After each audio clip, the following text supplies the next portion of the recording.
to Hebrews 2:9.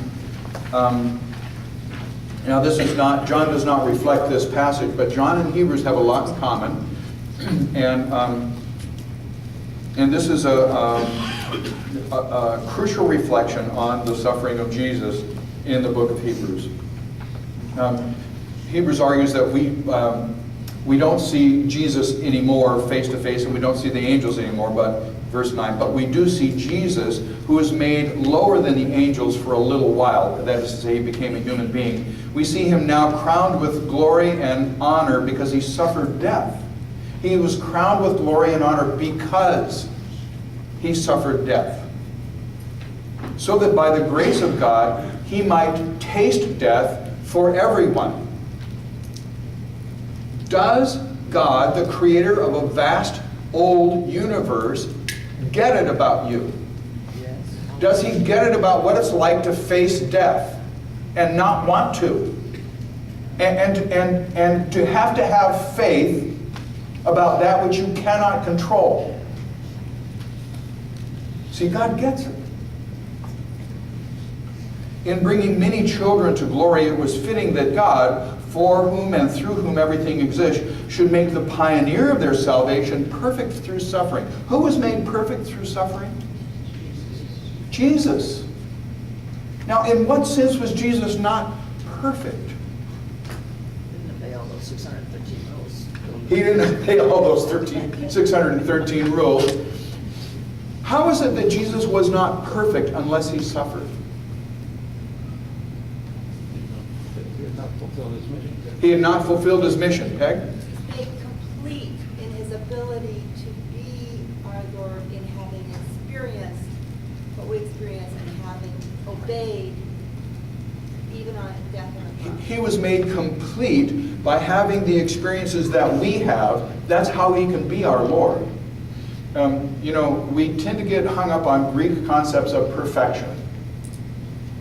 And so we would, if we were really Greeks, we would say, well, suffering isn't perfection, it's the opposite of perfection.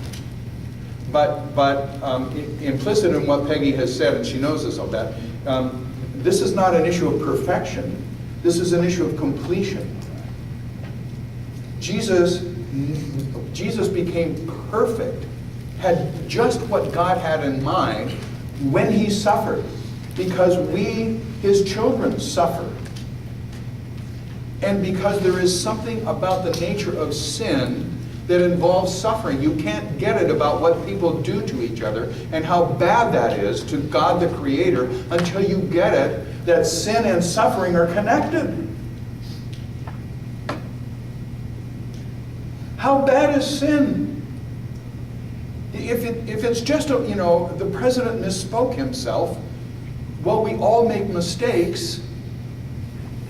We totally missed the point. Our sinfulness, I made some mistakes. I told my mother asked, how many cookies do you eat? I said one, I really had 2. Okay, big deal. But the depth of my life and my sinfulness is that I have damaged people who trusted me, who were counting on me. You have too. And people you trusted and were counting on damaged you, or sometimes people who were strangers treated you like you were nothing, just an object to be used, and damaged you. Jesus was made complete by sharing our suffering. If he doesn't get it about injustice, about outrageous, unfair suffering that you don't have coming to you. Jesus did not have crucifixion coming to him. It was rotten, mean, unfair, unjust, a religious, spiritual, legal outrage. If Jesus doesn't get it about that, he can't get it about the world. How do you save a world you don't get? That you don't have any skin in the game of, as they say. Please notice, Christianity is a blood and guts religion. Salvation takes place in space and time at tremendous cost to the Creator.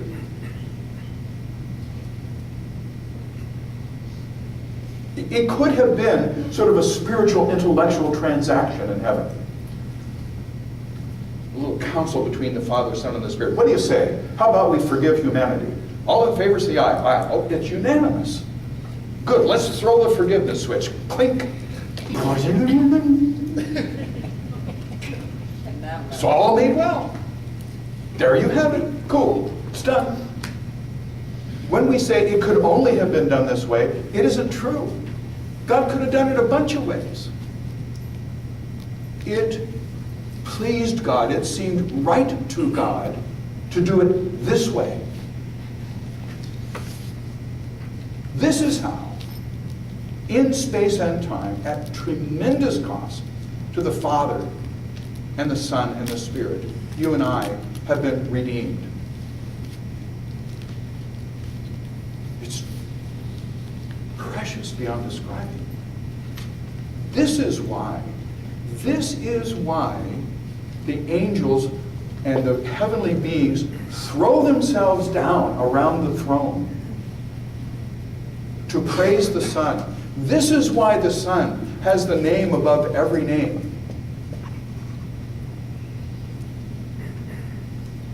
Because the eternal second person of the Trinity left it all to become human and do all of this so that we could have life in eternity, so that we would know how precious we are.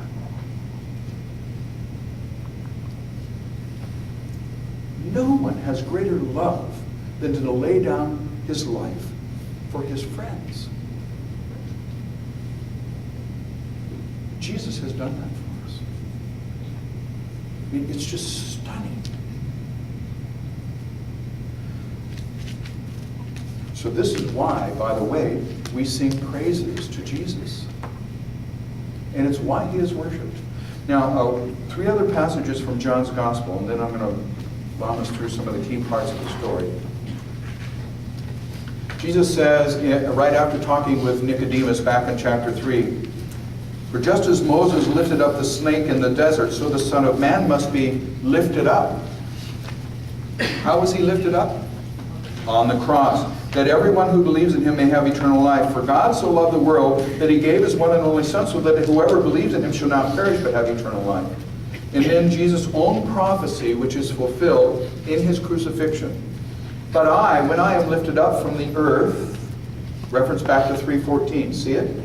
And the reference in 3:14 is a reference back to the Torah in the Old Testament. "But I, when I am lifted up from the earth, will draw all people to myself." He said this to show the kind of death he was going to die. Well, we don't have time for me to hear what you circled in there, but all of those passages are just filled with references to the cross, and not only specific like this one, that thought, that word, but sort of the ethos, you know what I mean? The sort of the feel of the whole thing is there. And again, after Jesus died, dead, and was in the grave Friday night, all day Saturday night, dead, the disciples thought what Luke reports on the road to Emmaus. We had thought he would be the one who saved Israel from its sins. On Easter, Jesus is raised or raises himself from the dead. And the church goes, we had thought and we were right.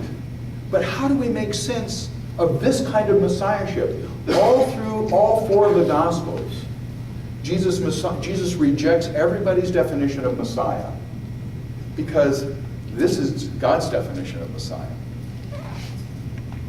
So after the resurrection, it's pretty clear he was the Messiah.